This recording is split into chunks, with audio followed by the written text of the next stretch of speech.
और बड़ी खबर आपको बता दें, महाराष्ट्र और झारखंड में चुनाव का ऐलान है। आज दोपहर 3:30 बजे चुनाव आयोग प्रेस कॉन्फ्रेंस करेगा।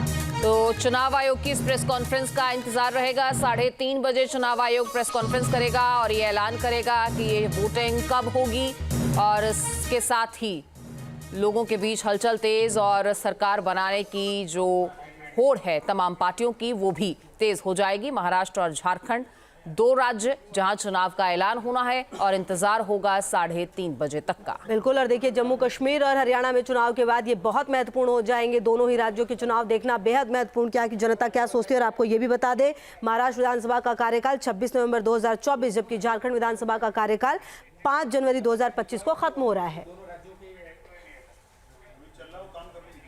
और सूरज हमारे सहयोगी रांची से ज्यादा जानकारी के लिए इसी खबर पर हमारे साथ जुड़ रहे हैं। देखिए सूरज, झारखंड और महाराष्ट्र दोनों ही राज्यों के लिए चुनाव के ऐलान हो सकते हैं, तारीखों का आचार संहिता लग सकती है। और इसी के साथ झारखंड की अगर आप स्पेसिफिक बात करें तो 5 चरणों में चुनाव का ट्रेंड रहा है। क्या कुछ जानकारी आपके पास?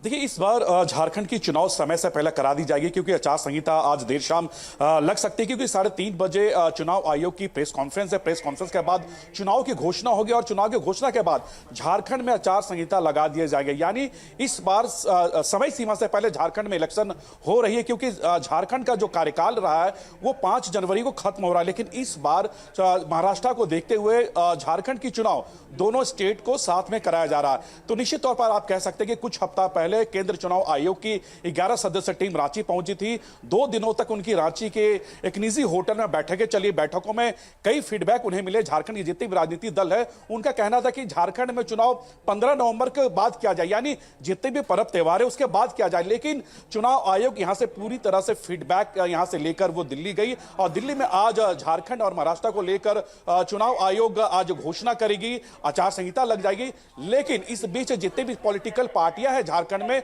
वो पूरी तरह से चुनाव में जुट गई है। लगातार उनके बैठकों का दौर जारी है और सीट शेयरिंग को भी लेकर बातें यहां पर बन रही है। और आपने देखा, प्रधानमंत्री हो या फिर केंद्र मंत्री लगातार झारखंड के दौरे पर रहे हैं, और आज भी उनका आना जाना झारखंड में चुनाव को देखते हुए जारी है। तो यह कह सकते हैं कि झारखंड के लिहाज से आज बड़ी खबर है, क्योंकि चुनाव आयोग आज घोषणा करेगी कि झारखंड में कितने चरणों पर चुनाव हो और कौन कौन सा वो दिन होगा। लेकिन संभवतः यह कयास लगाई जा रही कि झारखंड में जब भी इलेक्शन हुए तो 5 चरणों में चुनाव हुए, क्योंकि नक्सल इफेक्टेड यहाँ पे काफी जिले हैं, काफी एरिया। दोपहर 3:30 बजे चुनाव आयोग प्रेस कॉन्फ्रेंस करेगा।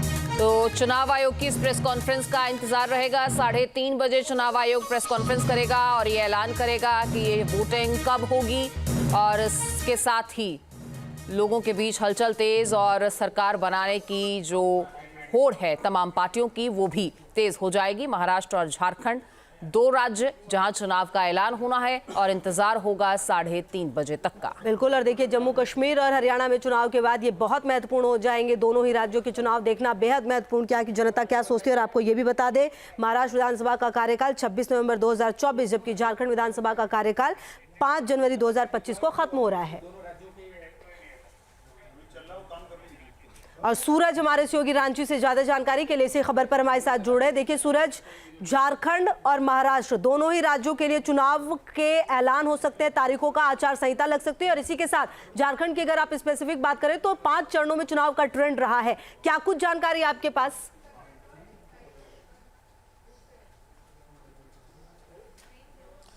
देखिए, इस बार झारखंड की चुनाव समय से पहले करा दी जाएगी, क्योंकि आचार संहिता आज देर शाम लग सकती है, क्योंकि 3:30 बजे चुनाव आयोग की प्रेस कॉन्फ्रेंस है। प्रेस कॉन्फ्रेंस के बाद चुनाव की घोषणा होगी और चुनाव की घोषणा के बाद झारखंड में आचार संहिता लगा दिए जाएंगे। यानी इस बार समय सीमा से पहले झारखंड में इलेक्शन हो रही है, क्योंकि झारखंड का जो कार्यकाल रहा है वो 5 जनवरी को खत्म हो रहा है। लेकिन इस बार महाराष्ट्र को देखते हुए झारखंड की चुनाव दोनों स्टेट को साथ में कराया जा रहा है। तो निश्चित तौर पर आप कह सकते हैं कि कुछ हफ्ता पहले केंद्र चुनाव आयोग की 11 सदस्य टीम रांची पहुंची थी। 2 दिनों तक उनकी रांची के एक निजी होटल में बैठकें चली। बैठकों में कई फीडबैक उन्हें मिले। झारखंड के जितने भी राजनीतिक दल है उनका कहना था कि झारखंड में चुनाव 15 नवंबर के बाद किया जाए, यानी जितने भी पर्व त्योहार है उसके बाद किया जाए। लेकिन चुनाव आयोग यहां से पूरी तरह से फीडबैक यहां से लेकर वो दिल्ली गई, और दिल्ली में आज झारखंड और महाराष्ट्र को लेकर चुनाव आयोग आज घोषणा करेगी, आचार संहिता लग जाएगी। लेकिन इस बीच जितने भी पॉलिटिकल पार्टियां हैं झारखंड झारखंड में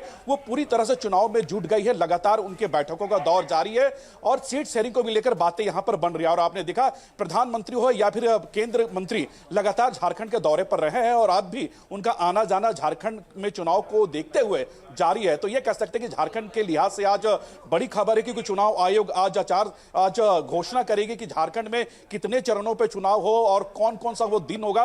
लेकिन संभवतः यह कयास लगाई जा रही कि झारखंड में जब भी इलेक्शन हुए तो 5 चरणों में चुनाव हुए, क्योंकि नक्सल इफेक्टेड यहाँ पे काफी जिले हैं, काफी एरिया। न्यूज नेशन अब व्हाट्सएप पर खबरों की ताजा अपडेट के लिए न्यूज नेशन के इस QR कोड को स्कैन करें।